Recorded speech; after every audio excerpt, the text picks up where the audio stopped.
On February 1st, 2026, a story began to unfold that would grip the entire nation.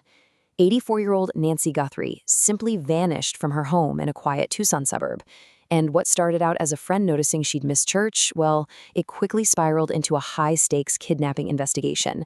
So today, we're going to walk through the complete timeline of this baffling case to see exactly how it all went down. You know, the entire mystery really hinges on this critical 14-hour window. Think about it. At almost 10 o'clock at night, Nancy is confirmed to be safe and sound inside her own home. But by noon the very next day, her family is making a frantic 911 call from what is now a crime scene. So the question is, what on earth happened in those hours? Everything began on what was, by all accounts, a completely ordinary Saturday. There was absolutely nothing to suggest the horror that was about to unfold. It was just a normal night of routine, family, and normalcy. Really, the calm before the storm.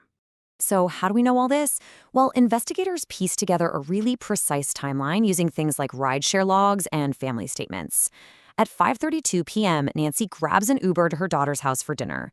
Hours later, at 9:48 p.m., her son-in-law drops her back at her place. He waits to make sure she's inside, and at 9:50 p.m., the garage door closes. This is the last confirmed moment anyone knows for certain that Nancy Guthrie was safe. Now, as Tucson slept, a series of digital events started to paint a really sinister picture. While her family had no idea anything was wrong, Nancy's home security and even her medical devices started to go offline one by one. And this wasn't some random power outage. This was systematic. It was deliberate. Let's break this down, because this is really the first timeline we have of the crime itself. At 1:47 in the morning, the doorbell camera is disconnected. Just 25 minutes later, at 2:12 a.m., motion is detected by the sensors, but of course, no video is being recorded.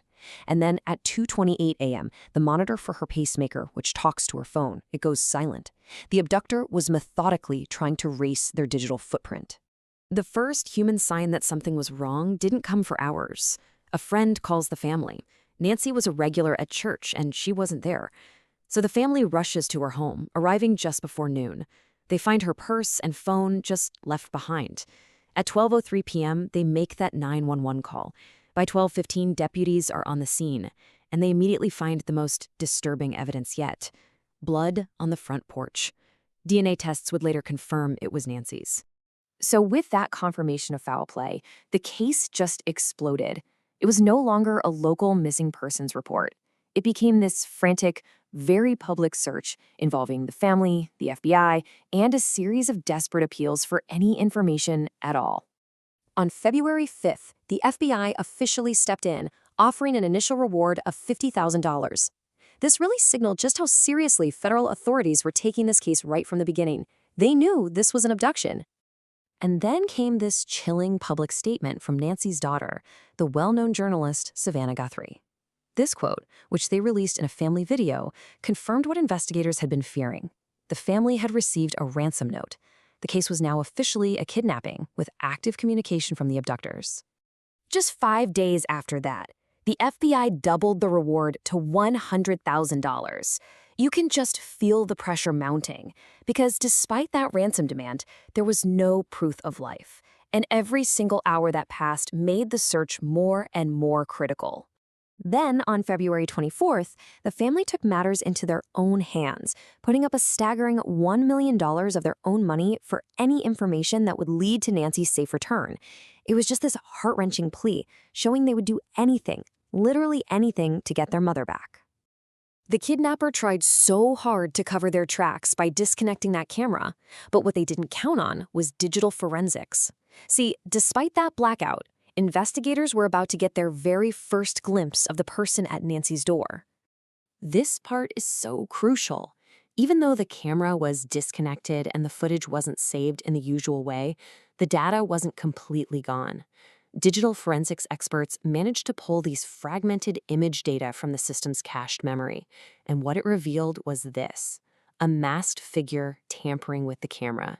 And from those ghostly images, the FBI was able to build its first public profile of the suspect. A male, average build, somewhere between 5'9" and 5'10". He's wearing a mask, he's wearing gloves, and he's carrying a very specific item: a black 25-liter Ozark Trail hiker pack backpack. All of a sudden, the public had something concrete to look for. Armed with that video, it really seemed like a major break was imminent. On February 10th, authorities detained a person of interest, and hope just surged through the community. But then, just as quickly as it appeared, it faded. The very next day, that person was released without any charges.